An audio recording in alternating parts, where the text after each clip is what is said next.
안녕하세요. 오늘은 HLB의 엘레바 보호예수 해제일입니다. KEND 사례를 하나 살펴보고 HLB를 보도록 하겠습니다. 등록 예탁일이 2018년 7월 20일이고 반환일이 2020년 11월 20일입니다. 그리고 348만 주를 반환 주식수로 되어 있는데 DKEND 같은 경우에는 어떤 역사들이 있었는지 보도록 하겠습니다.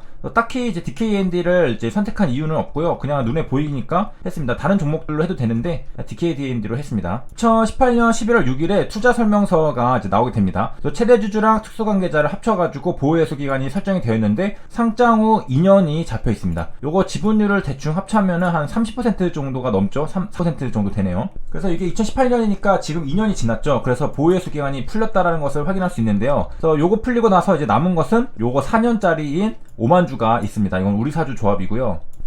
자, 요거 같은 경우는 보유주식 예탁일이 2018년 7월 9일이었습니다. 그 다음에 요거 같은 경우에는 7월 20일이었던 것으로 볼 수 있는데 그게 어떤 날짜를 기준으로 했는지를 보도록 하겠습니다. 여기 써져 있죠. 상장 후 2년이라고 적혀 있습니다. 그래서 2018년 11월 13일에 증권 발행 실적 보고서를 보면은 상장일이 2018년 11월 20일이다. 그래서 요거를 기준으로 2년 동안 보호예수가 걸려있구나. 그러면 2020년 11월 20일에는 풀리겠죠. 자, 그래서 풀렸습니다. 반환일이 2020년 11월 20일에 풀린 것을 확인할 수가 있겠고요. 자, 여기 보면 이제 특징적인 것은 여기 예탁일은 7월 20일이죠. 그래서 등록 예탁일은 7월 20일이지만은 자, 기준일은 여기 보이는 것처럼 상장일입니다. 그래서 11월 20일부터 2년입니다. 그래서 이제 정리를 하자면은 요거 등록 예탁일로부터 2년이 아니라 상장일인 11월 20일부터 2년이었기 때문에 2020년 11월 20일이 반환일이 되는 것입니다. 요게 기준이 아니고 요거는 등록 예탁을 했다라는 날짜고요. 반환일은 상장일인 11월 20일을 기준으로 2년을 이제 잡았다라는 것이고, 그 다음에 여기 반환 주식수가 348만 주가 있죠. 자, 한번 계산을 해보도록 하겠습니다. 여기 있는 제가 이제 계산을 해봤어요. 190만 주랑 하나 둘 셋 4개를 더하면은 이렇게 348만 주가 잡히는 것을 확인할 수 있습니다. 여기 이제 상장 후 2년 보유예수 걸려있던 수량이 맞는 것을 확인할 수 있습니다. 자, 저런 거 다 일일이 찾아보는 거 귀찮다. 그럼 한 번에 해결하는 방법이 있습니다. 바로 이제 분기보고서에 들어오면은 보호예수 현황이 있습니다. 여기에 보면은 348만 주가 있죠. 예수일은 11월 20일에 잡혀있고 반환 예정일은 11월 20일에 2020년 2년 지나서 상장 후 2년 잡혀있고, 그 다음에 우리사주 같은 경우에는 5만 주가 있었죠. 요거는 이제 4년 남았습니다. 그러면은 이제 요것만 남은 상태입니다. 그 현재 날짜 기준으로. 그 다음에 요거는 우리가 아까 이제 예탁결제원 증권정보포털인 세이브로 해서 확인을 했습니다. 자, 그럼 바로 이어서 HLB도 이제 보러 가도록 하겠습니다. 보호예수 현황이 있습니다. 여기 보면은 두 가지가 있는데요. 자, 이 중에서 이제 2019년 11월 27일부터 1년이 된 2020년 11월 27일에 바로 260만 주 의무보호예수가 반환이 됩니다. 자, 요게 바로 이제 잡혀있죠. 1번으로 해서 합병 기일에 완료된 HLB USA가 흡수합병을 하면서 LSKB에게 HLB 주식을 줬었죠.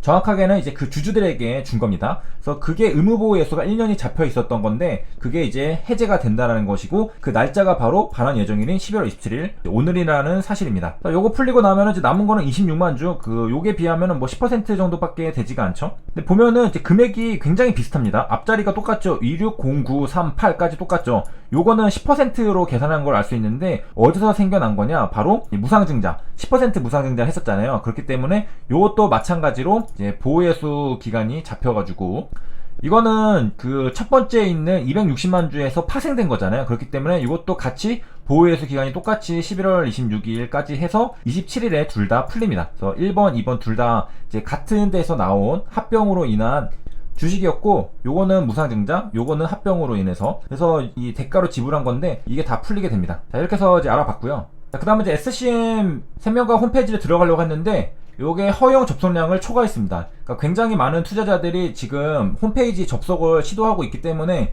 이렇게 지금 접속이 안 되는 건데요. 그만큼 이제 관심이 갑자기 쏠렸다라는 것을 확인할 수 있습니다. 현재 시간은 이제 새벽 12시 40분인데 이 잠을 안 자고 지금 접속을 계속 하고 있는 것 같아요. 자, 그래서 홈페이지가 말고도 기업에 대한 정보를 볼 수 있는 데는 굉장히 많죠. 그래서 다 들어왔습니다. 그래서 분기보고서에도 역시 사업의 내용을 설명해 주고 있는데 요게 이제 의약품 시장에서의 바이오 웨이브부터 보도록 하겠습니다. 그래서 글로벌 제약 산업은 지금 세대 교체 시점이 도래했다고 하는데요. 기존에는 화학 합성 의약품 시대였고 지금은 바이오 의약품 시대로 교체하고 있다라는 것이고요. 지속적으로 매출 비중이 증가하고 있다고 합니다. 그래서 이제 전 세계 매출 상위 100대 의약품 중에서 바이오 의약, 화학 합성 의약품이 아니라 바이오 의약품이 차지하는 비중이 2010년 30% 급증하여 2017년에는 49%에 도달하였다고 합니다. 그러니까 이제 2017년 기준으로 절반 가까이 올라왔습니다. 그리고 상위 10대 의약품 중에 8개가 바이오 의약품일 정도로 파급력이 높은 상황이라고 합니다. 상위 10대 의약품은 벌써 세대 교체가 다 됐다라고 볼 수가 있겠습니다.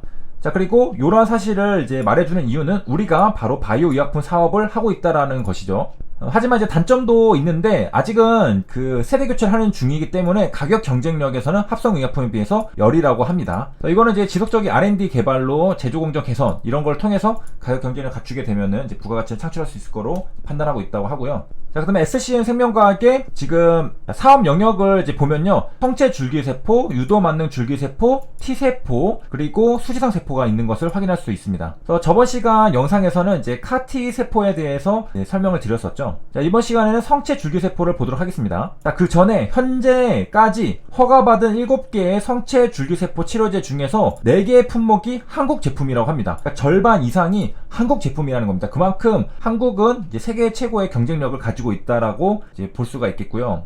자, 그럼 이제 성체 줄기세포로 이제 내려가 보도록 하겠습니다. 자, 우리가 이제 줄기세포라고 한다면 크게 두 가지가 있습니다. 성체 줄기세포가 있고 배아 줄기세포가 있는데요. 자, 여기 영어로 보면은 이제 Adult Stem Cell이라고 적혀 있고요. 그 다음에 배아 줄기세포는 Embryonic Stem Cell이라고 합니다. 그래서 Embryonic이라는 뜻을 찾아보면요, Starting to Develop이라고 적혀 있습니다. 자, 예문을 보면요, The project is still at an embryonic 개발 초기 단계에 있다. 그래서 사전 뜻을 찾아보면은 초기에, 배아에 라는 뜻이고요. 그래서 초기에 예문을 보면요, The plan as yet only exists in embryonic form 이라고 적혀 있고, 그 다음에 배아세포는 embryonic cell이라고 적혀 있습니다.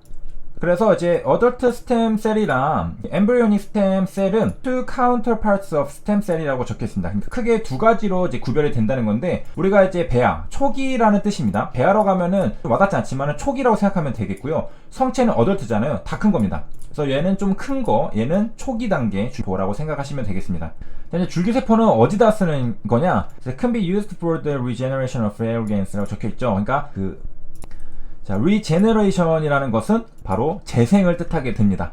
영어 사전 뜻을 찾아보면은 the act of something growing or being grown again 이란 뜻입니다. 재생은 여기 플라나리아가 유명하죠. 이렇게 하나, 둘, 셋 잘랐습니다. 그래서 하나, 몸통, 머리, 배, 가슴 이렇게 잘랐는데 얘가 갑자기 재생하더니 한 마리, 두 마리, 세 마리로 재생을 하는 것을 확인할 수 있습니다.